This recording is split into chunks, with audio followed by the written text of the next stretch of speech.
So what's the point of a video essay anyway? It's been almost a year since I started a blog on Substack, which has been both really cool and really fun. Who knew that writing nonfiction essays could be so engaging? It's also pretty clear to see why you would start a blog. Posting is pretty easy, writing is a good skill to have, and doing it online allows you to meet other people who are doing the same thing. On the other hand, video essays freaking suck. Writing's only the first part of the process. Then you have to figure out your camera and audio setup, which took me like an hour. You have to do a million takes until you get a performance you like, and then you have to edit the video. And that's only if you're doing this kind of video essay, in which you talk into a camera without any complicated visuals.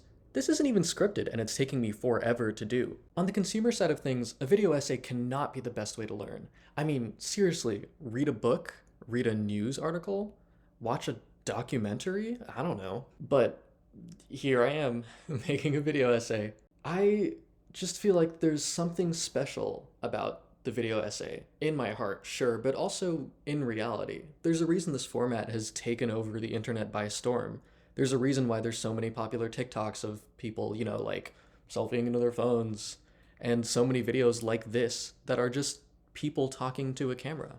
And if I were to be uncharitable, I could say that reason is parasocial relationships, but if I were to be more charitable, I like the idea of someone talking to me. I mean, it's nice to read an article written by someone, but it's different when I can hear their voice and see their face. And on the creator side of things, this is just a completely different experience from writing an article. I mean, to me, this feels more like performance art than anything else. I'm looking over my takes to see how my face was, how my voice sounded, and particularly in this sort of unscripted improv format, but also in any form of media that has a video component, there's an element of authenticity that is really hard to get to in writing. When I'm recording a video like this, I just have more control over how you perceive my words.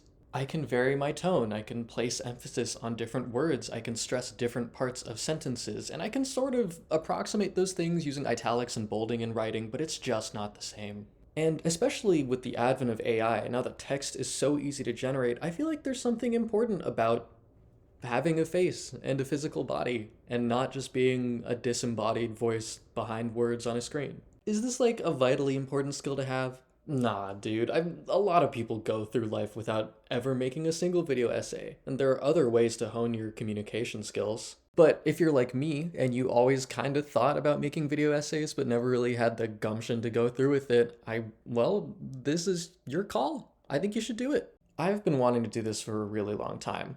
I love video essays. I love watching video essays. I love listening to video essays. And to be perfectly honest with you, one of the very terrible reasons I never started a video essay channel is that I was worried it was going to do poorly. And what resolved that worry for me wasn't knowing that I'm going to go big. I'm not, obviously. But just realizing that I wanted to do this thing. And I could do this thing so long as I let go of the expectation of trying to make a big deal out of it. So if the question is what's the point of a video essay, I guess I can't really answer that for you. But if the question is why should you make a video essay, I think the answer is, because you want to.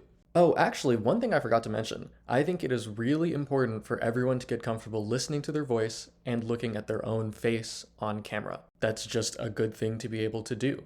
And that's partially because you need to be able to look at recordings of yourself if you want to assess how you've done in public presentations or the like. But also, I think there's just something really sad about not being comfortable with the way you look and the way you sound.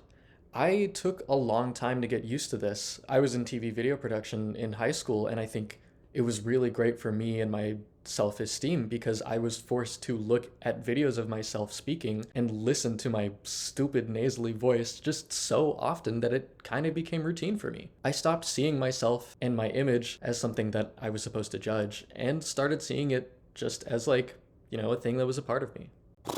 Anyway, it turns out that this whole talking at the camera thing is way more tiring than I thought it was, so it looks like I'm out of steam for the day. I don't know if I'm going to make more of these. I don't know if I'm going to stick with this format. Probably not, because this is a real pain in the butt to edit. But anyways, yeah, make video essays. Make bad video essays. Make good video essays? Do whatever you want. Okay, bye.